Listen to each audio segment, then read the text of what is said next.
Men are good, as are you. Men are indeed good, as are you, and as is Jeff Wolfsberg, who's with us today. And Jeff is an illustrious fellow. He's had quite a history. He is, especially has been helping parents deal with the drug problems of their children, and he's done a marvelous job with that. He's been on The View, The Today Show, hundreds of different things, and he's written a book on that. But today we're going to talk about something different with Jeff, because Jeff is the executive director of the Massachusetts Men's Shed Association. Is an association, Jeff? Not an association, just one of the sheds here in the U.S. We'll call it Massachusetts Men's Shed. And we're going to talk about men's sheds because I'm telling you, men's sheds are a critical piece for men today. We're living in a world where men have been kept out of being together with other men shoulder to shoulder without women around for the last 40 or 50 years. And we need that as men. We need that. So Jeff is going to start a shed in the United States, and we're going to talk about that today. So Jeff, where do we start? Great. I think you said earlier you have a definition of what a shed is. And we can throw that up. Let's see if we can throw that up there. Yeah. You want to read it? You want me to? Yeah, you go ahead and read it, and then I'm going to jump in with kind of the origin story. All right. A little bit. Men's sheds are community-based spaces where men can come together to socialize, learn new skills, and engage in various activities. These sheds provide a safe and supportive environment where men can share their experiences and work on personal or community projects, all while building meaningful relationships with other men. Yeah. Great. Perfect. So if you are, I don't think you need to be my age, but I'm coming up on 57. But most men that I know who are in their 40s or 50s and beyond grew up with a shed in the backyard. We had a big kind of tin one that was very popular back in the 70s when I was a kid. And in that shed was tools and a workbench and a lawnmower. It smelled like dirt and grass and grease.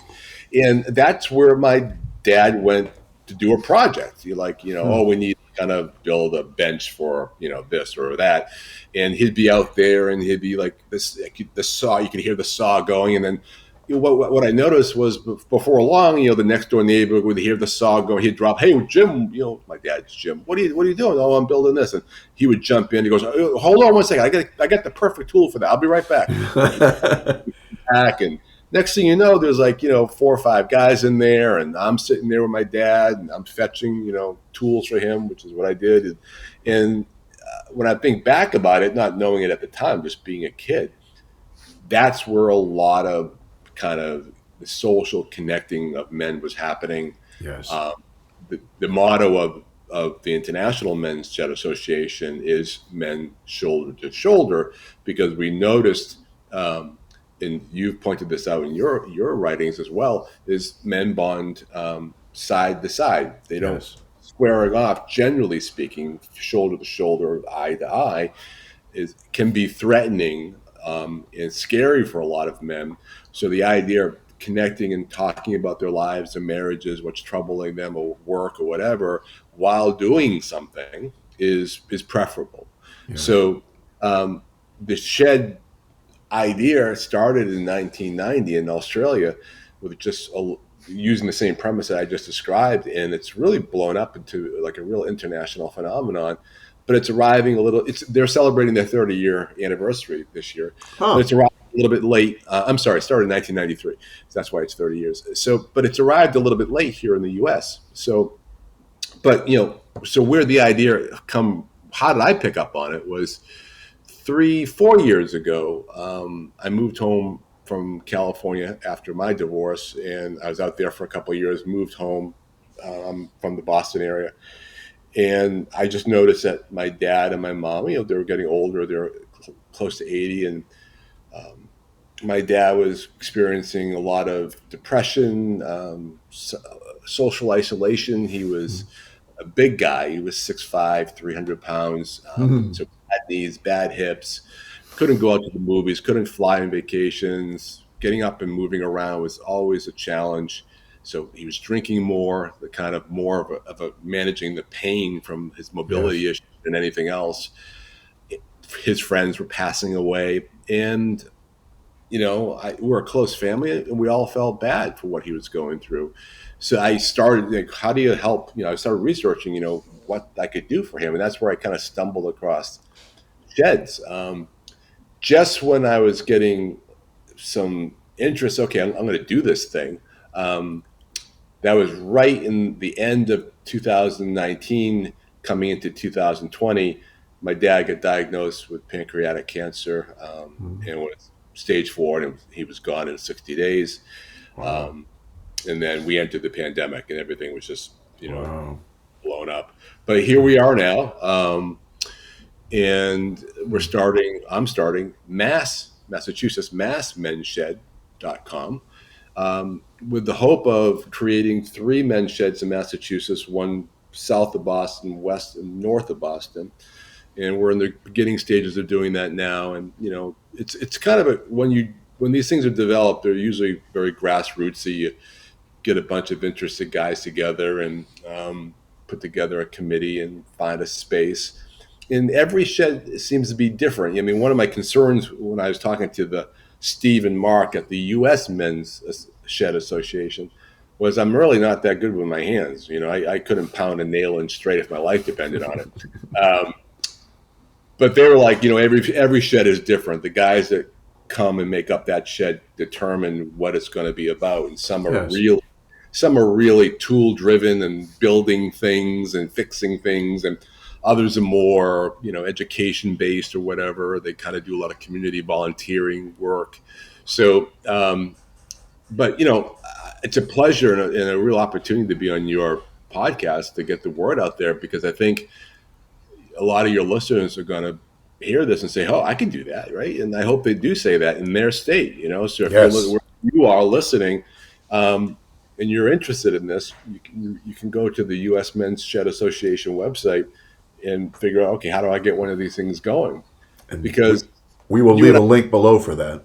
Yeah, you and I both work in the mental health field. I've been in the addiction recovery mental health field for 25 years, and if there's one thing that I know well is that the mental health system has completely failed men.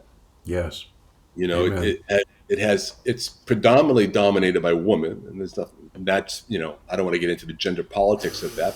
There's reasons for that, which are fine. There's nothing wrong with it. The reasons why the skill sets that make up a good mental health professional are typically found in more women than they're found in men. So it's not it's not a surprise that it's a female dominated field.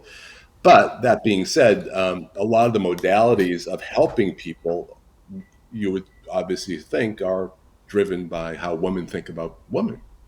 So if you want therapy, for instance, and you've told this story, I've heard it a million times, of working at a mental health center, where a guy would come in, they're like, "Oh, give it to Tom, he's a guy." That's it. Yeah, because the complaints that I heard from female colleagues who are therapists is, "Oh, guys come in, they just sit there, they look at the floor, they shuffle their feet, they just grunt." Right. And then what they usually will say is, "He's not ready for therapy," or "He's not ready for his feelings," or "He's treatment resistant," is my other favorite one. Yep. There you go.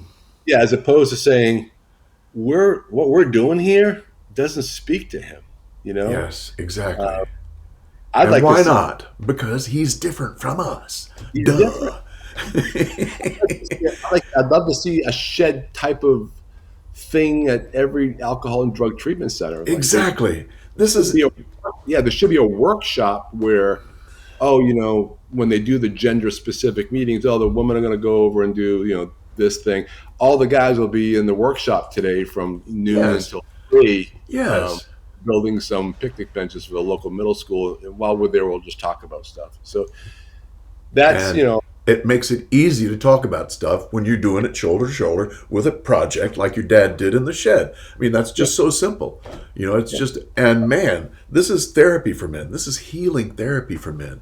It's what makes it so beautiful. And men love it. I mean, so it's like, I remember when my father died, we built a box for his ashes. And that week, my brother and I built the box, and my father's friends would all come in. We'd build the box together. So it was a project that we all did together, and man, we'd tell stories about my dad and there was plenty of tears. The sawdust was soaking up on the floor, but Yeah. it was easy to talk about him when we're doing a project together. If you'd taken that same sticking group and put them in the living room in a circle and said, talk about your memories, everybody would have gone, it wouldn't be comfortable. It would not feel safe. But it felt Right. safe when you're shoulder to shoulder. And man, that's what sheds do. Holy mackerel. I mean, what you just said there is what's in your book. You call it honoring. Yes, yes, we honor. That's right. Yeah. And, it's the idea of, like, I was talking to the director at the local senior center, where I live right here in southern Massachusetts. And I was sharing the idea with her, looking to get some support. And she's like, this is a great idea. We just can't get men involved. We have about 500 members that use the senior center here in town. 2/3 of them are women, 1/3 are men. And of those 1/3 of men, only probably a third of them actually, they're signed up as members of the center, but only 1/3 of the 1/3 actually engage in the center. Huh. When I asked them what I usually, she said, my office looks out into the parking lot. And I was sitting in her office, and it does. She goes, I will sit here during like a knitting group. Like I drive my mom every Wednesday to the knitting group from 1 to 3. You look out the window, and there's like eight husbands sitting in the car. Uh-huh. They won't come in Right, because they don't want to come in and participate in a group. right. Many of them, like my dad said, I'm not going to the senior center because I'm not old. That's it. That's it.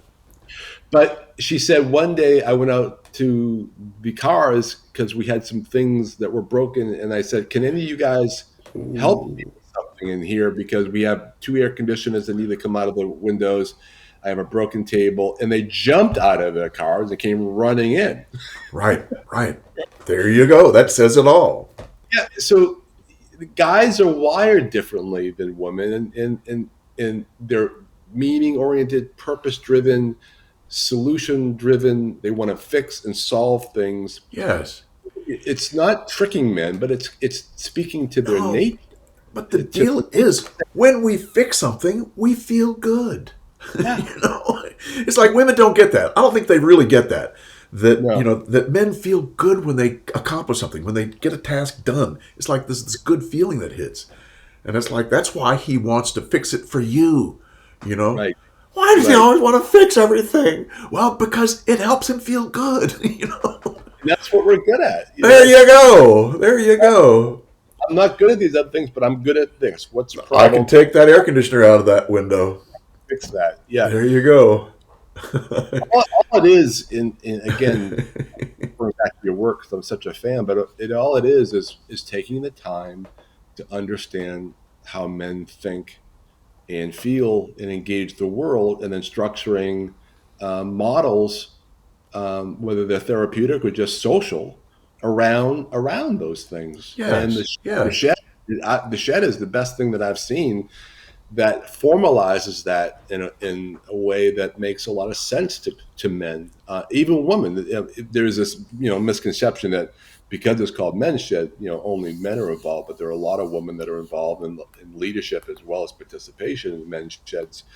So it's predominantly for men, but both genders are involved, and that's fine too, because like you said, again, it's like an 80-20 breakdown. 80% of the men cannot typically go into a therapist's office, sit down in the chair, how's your day going, how you're feeling, and begin to emote.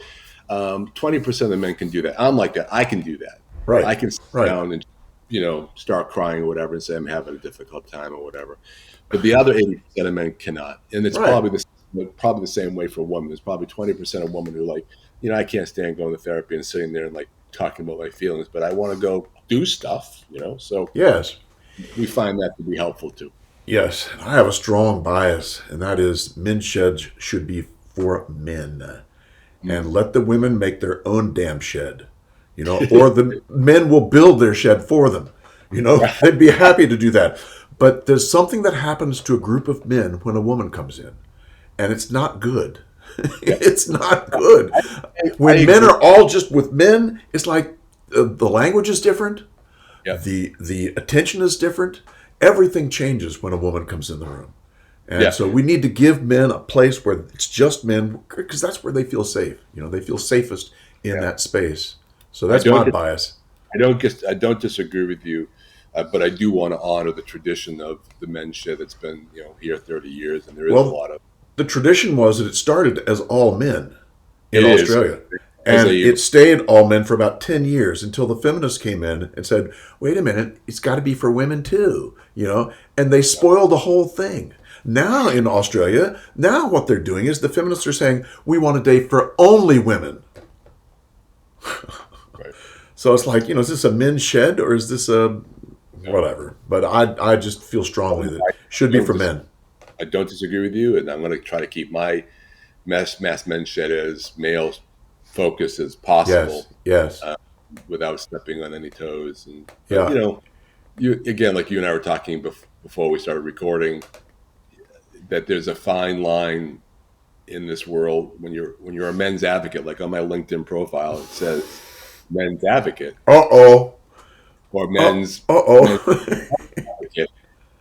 Those words seem to really get people angry in a way that if you were like, oh, I'm a woman's advocate or I'm a gay activist or whatever, it doesn't. But you say, if someone says to me, hey, so what do you do for work?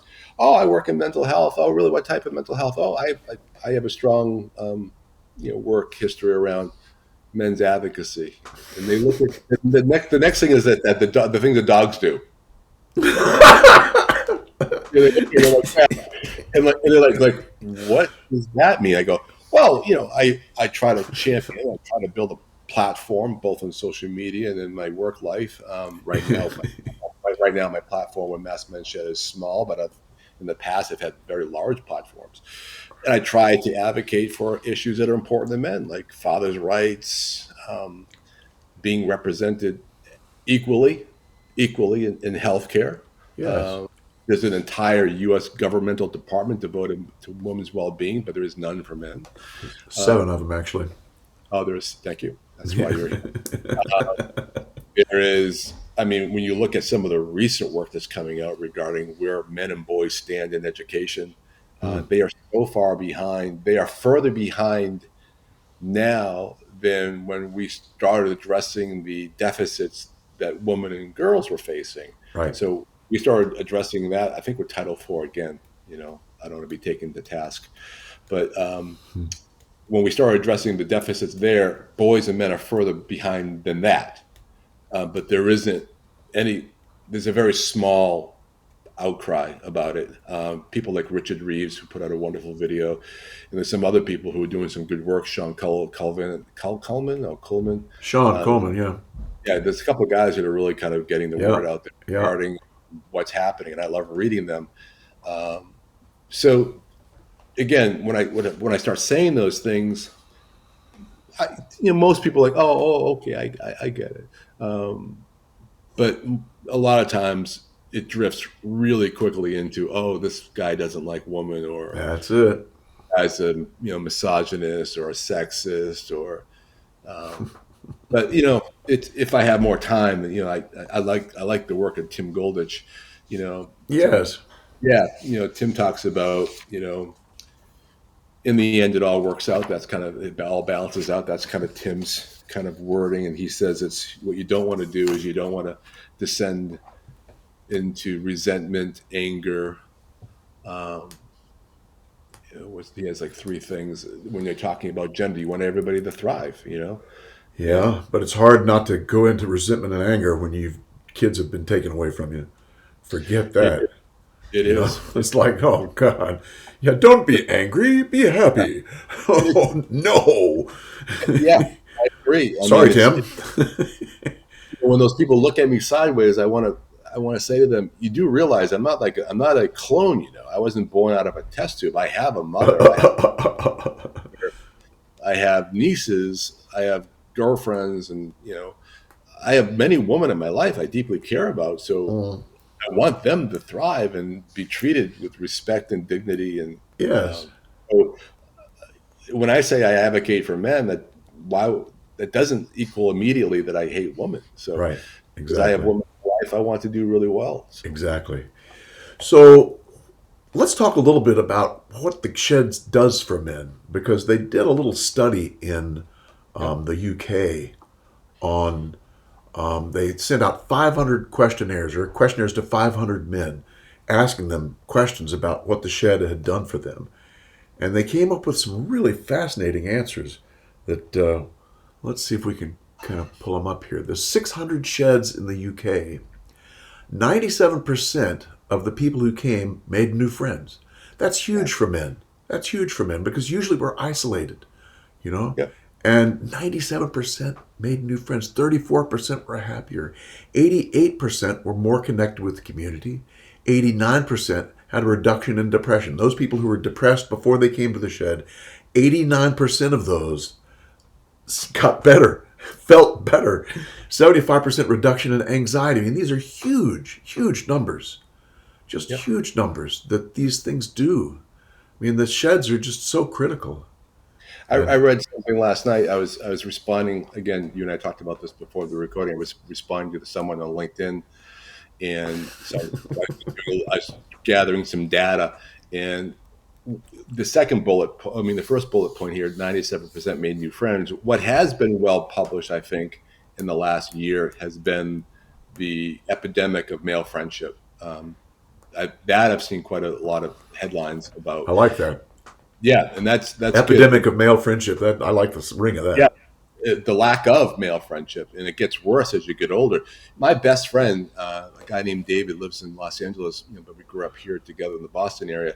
Huh. He's my one and only best friend, and we were kind of saying to each other the other night, God, when we were young, I was a very social person. My friendship network was huge. I mean, I would say I would just put out a word, "Hey, I'm, having some friends over Saturday night," and my house would be full of 50 people. Right. And now, if I wanted to have a party, I I don't think I could get together maybe three people, other than family, that I would feel comfortable inviting, and I would call a friend. Yeah. Uh, and I don't know whether that says something about me or the times. It's much more complicated than that. But we do realize that men are having a real crisis in friendship. I saw it with my dad. Hmm. Issues like his mobility, his health, and his friends passing away impacted that. And then the other dad that I came across last night that I thought was really fascinating was, in the last week, only when reaching out for emotional support, only 29% of men found someone in their lives to provide them with emotional support, compared to Right. 50% of women who reached out for emotional support. And Interesting. in the last week, 27% of men heard someone say to them, "I love you," versus 72% of women who heard someone say to them, "I love you." Interesting. So there is a need for a place, as you perfectly put together with those bullets, for men to find camaraderie and companionship. Um, It's and lifeblood. it is, and to make friends for some of us is not easy. For me, Right. making friends for me has always been a real challenge. Um, uh, that goes back to abuse issues in my childhood, Mm. which I think is very common for a lot of men, quite honestly. Yep. But the sheds are a way in which the fertilizer and soil for friendship is very rich. It's a nice way to put it. Yeah, and I so like that. men can step into that place, and with not a lot of effort, find some connection. I know when I was married, my wife was concerned. She's saying, "I'm concerned about your lack of friends," and she would say, "Is there anybody at the gym like you see that you could invite out for a beer?" And I said, "What do you want me to do? Walk up to the guy at the bench press and say, 'Hey, do you want to have a beer later?'" Yeah. And she laughed. She goes, "Well, I do that after aerobics class." Right. I go, "Yeah, a woman can do that. I can't do that." And This is so, why Title IX has been such a disaster for men, is because yeah, men find friendships on the same team. When you're on the yeah, same sports teams, that's where we build friendships, or at work sometimes too. But yeah. other than that, women find friends every place. You know, I mean, you ask any professional athlete, what is the most difficult thing about being retired, and they will say to you the lack of the locker room environment. Huh. Yes. Yes. The camaraderie. That's That's what the they must. shed. That They was don't. the Yeah, shed. yeah. It's not the games. It's not the practices. It's the fooling around that goes on in the companionship of the locker room is what most professional athletes miss the most. Yep. Yep. Exactly. Indeed. So, are sheds all over the world? I think that they are. We're I getting there. think that they are. We got a graphic here that shows the different countries and the sheds that are in different countries. Australia leads with 1,000, and Germany comes in last with 10. But there's what 11 countries there. U.S. is in the middle with 60. So we've got a ways to go. So I'm We glad you're do. starting 3 there in Boston. Is 3 in Boston around the city? Is that what it's? That's my dream. If I put together a 5-year plan, that would be the goal. The goal now is we're working on one on the south of Boston. 'Cause that's where I live. All Uh, right, good. we're looking for space. So if any one of your listeners lives in the Boston area, I'll take Metro West, South. They'll know what those terms mean. South Shore, Metro West. They'll know what that means if they live Yeah, here. yeah, yeah. You are a business owner or somebody who has a physical space, like ideally like a bay. That's it. Maybe that's a term specific to the New England area, but like a bay in a garage or a Right, storage bay right. that's heated with electricity that we could occupy. Please reach out to me because that is the biggest challenge. When I talk to other sheds worldwide, I was just talking to the guys over in Ireland last week, Huh, and they're like, "Yeah, that's the hardest part in the beginning is just finding a place where you can call home, really? without having to pay $2,500 a month for Exactly, space." exactly. Yeah. And Jeff does have a website. It's We do, and I had an amazing website that I destroyed. Uh, One night, up late, playing with it because I couldn't sleep, and I hit the wrong button and deleted everything. But oh rebuilding. God. So for those of you, the domain name's the same. So if your listeners want to visit massmensheds.com, please do. You'll get there and you'll see a site that's still being worked on. But um, give me some time. If you want to reach out to me for any questions or answers, I'm sure Tom will put my contact information in the notes. But it's Okay, pretty good. I easy. was going to ask you if you wanted to put the contact info in the. Jeff@massmensheds.com. If you have questions or you're looking for something or you're like, hey, I live in the Boston area. I want to be involved. That'd be Yes, great. You can, yes. shoot me an email. We'd love to have you involved. But don't give me a hard time about my website. I'm actually really good with technology. It's just giving me. It's going to take me a little time to rebuild the thing. But I am using the imagery of the revolutionary spirit of Massachusetts because Huh. I thought about this. This was not the theme of the Yes, website before, which is interesting. But I started thinking about this is such a someone said to me while I was explaining the men's shed, wow, this is really revolutionary. And I thought about, yeah, I'm in Massachusetts. Like yes. this is where the idea of resistance against kind of an authoritarian regime. And if I'm thinking of like what that stands for now, I would say that's the straitjacket of our male gender politics on men in this country. That's what we're rebelling against. Yes. And Massachusetts is really, the bed of revolution in our country. So I thought these are good images for us to use to say, something. Beautiful. We're going to do something different. We're going to reach out to men. We're going to create a space for them to um, find companionship and find some peace and happiness in a way that they find nurturing. It's Exactly. not And being dictated upon them. now that you say that, it reminds me of a picture I saw on your website of a fife and drum group. Yep. The 3 fife and drummers. And Yeah. I noticed the one on the end was much younger than the other two. And he Yeah. was looking up at the older guy. It was like just a beautiful, Yeah. beautiful mentoring situation, obviously, and it was a great picture. Well, I But mean, so go to his website just to look at the pictures. that's a really good point because the question that I get a lot when I'm introducing the med shed to somebody is, "Oh, this is just for old guys?" Mm-mm. Um, and I'm like, "No, that's how it kind of started.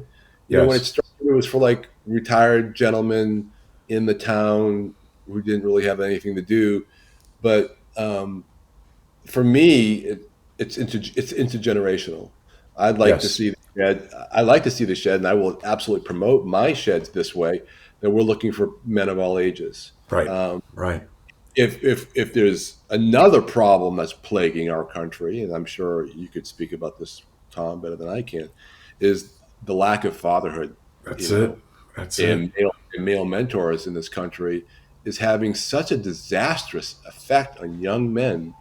Um, Again, I don't know whether I'm stepping on political minds by saying these things, but when you look at, but I've read enough research articles and popular articles about school shooters having a common theme associated with their background, and there being a lack of positive male mentorship or fatherhood in their lives. Yes. Yes. Being, as if they're looking for common themes, that is one. So for me, my father played a huge role in how I look at the world, and I'm glad he was in my life for as long as he was, and we miss him dearly. And him and I And were, yeah, you were mentored in that shed just by being the go-to, being the gopher. yep, There's something, but you were part of the whole project, you know? yeah. Like, Oh, yeah, my dad and I had a couple of traditions. hmm, One was putting up the Christmas lights yeah.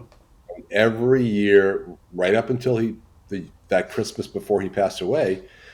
I would go down the Cape for the last 35 years of life. Cape Cod is where their home was, and we would get bundled up. Mom would make a big thing of hot chocolate, and this was the day. And then Huh. Jeff and Dad would go outside, and out came the boxes, out came the lights, and him and I would spend the entire day putting up the light. And it was such. We didn't have to say it like, "Oh, this is our day. You and I, we're going to bond, Dad." We just knew it. We knew Exactly. this was a special day for him and I. And he would never on his life put up a single light outside without me being there. And I knew that. And Yeah. I knew I needed to make space, but that day or two, whatever, after Thanksgiving, because that's when we did it. Um, Huh. and we spent the entire day out there. And that was so important to me. My sister had her moments. My other brothers had their things that they did. Yeah. My older brothers, golfing was their moment with my dad. I didn't like golf, but we all had our places with him. Yes. And Yes. they all centered around an activity. And men bond shoulder to shoulder, doing Yep. things together. You don't Yep. even have to talk. Men can be in a fishing boat all day, not saying a word, and they feel close to each other. Yeah. It's a beautiful thing. It's a wonderful thing. And it gets shamed all the time. Oh, what's wrong with them? They don't talk about anything. Well, they're enjoying each other's company. They're Yeah. being together. Right. Oh, That's why golf is so popular. I, yes. I, don't, I don't think it has anything to do with the sport itself per se. Right. When I have golf, I've strictly been there for the companionship. I, Right. I could I could care less about the ball. I'm not a bad golfer. I mean, I'm out there to be with men and be with Yeah, my exactly. father, and yeah, yeah. So there's so many places where you see this, but it's just not pointed out. Yes. Or, Yes. you know, that's okay. Indeed. We can do our work, you and me, and You're I going to think fix that, at yeah, least yeah, for Boston. And that's what yeah. we like. Now, you've gotten help from the United States Men's Shed Association. Is that right? Yeah, there's two guys there that have been working with me, Steve and Mark. Again, if you are living in another state and you're like, oh, I love this idea, I want to do this, please reach out to those guys. They're super, super helpful, and they're Yes. committed. I am to getting sheds up and running all over the United States. So Yes. yeah, they're And they really will helpful, help you. And we'll leave a link to the U.S. Men's Sheds people below also. without a doubt. Yeah, man. But this is the front page of their website there, and it's Yep. I think it's 7 ways men's shed changes lives. And let's see if we've got. I think I've made a list here of the 7 things: making use of your talents, getting creative, having a purpose. There you go, having a purpose. That's huge. Support, self-esteem, creating a new circle of friends, and having fun. You Yeah. know. Yeah. What's wrong with all that? Ain't nothing wrong with all that. That's good. That's men being men together, shoulder to shoulder. And it used to happen a lot more than it does now. I mean, the Rotary Club, the Lions Club, the all kinds of men's clubs were men shoulder to shoulder doing activities, usually helping the community in one way or another. And men's sheds also do stuff to help the community. I mean, that's we do. And my dad was involved in the JCs, the Knights of right, Columbus. right. He sat on the town committee, committee. Yep. In New England, there's a tradition. The towns have committees. I Huh. can't remember what they call them. There's a word for it, but it's very kind of New England centric. But he sat on the town committee, and we would go to the JCs. Always had a pancake dinner at the police station and fire Right, station. We opened up the station, and the whole town would come, and all the JCs or Knights of Columbus would right. make these dinners where the town would come together. And again, it was men getting together. It was the Rod and Gun Club. I remember going to the Rod and Gun Club dinners or whatever with my dad, and I just remember the whole place was just full of smoke. It's back in the 70s. Yes, yes, These guys who are interested in fishing and hunting. It was the Rod and yes. Gun Club. But That's there was all these places where JC's, Knights of Columbus, Rod and Gun, where men met. They're empty now. They're gone. empty. They're gone. All filled with women. They're all full with women, or there's maybe a dozen people involved. But I remember as a kid, the JC dinner, it was the entire almost 2/3 of the men in town were there. Yeah.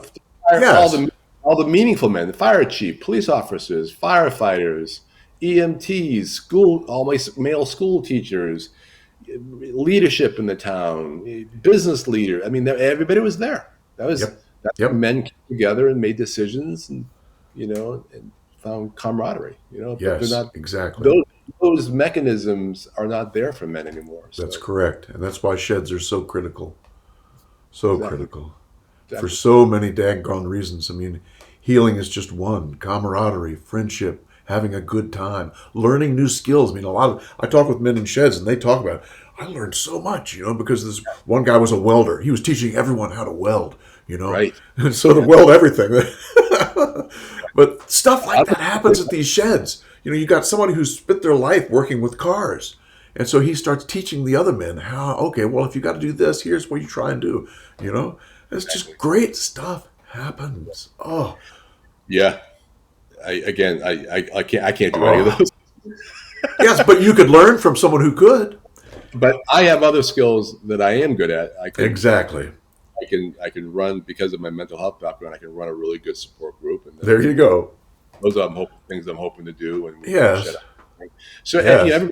everybody's going to bring their own thing to the shed. I hope, and make it what it is once I get it going again. Yep. And Yep. any men who are living in Metro West, South Shore, Massachusetts, who are interested, shoot me an email. Yeah. What's your time frame? What are you thinking is going to be time before it opens? I think there's two goals that I have in the next couple of months. One is get together a steering committee. So that means a group of men who can say, I'm interested in being part of this and helping. So I need a group of men who's like, yeah, I'll Yes. don't Yes. time I want to be involved, and that group there will get together. If initially we haven't done that yet.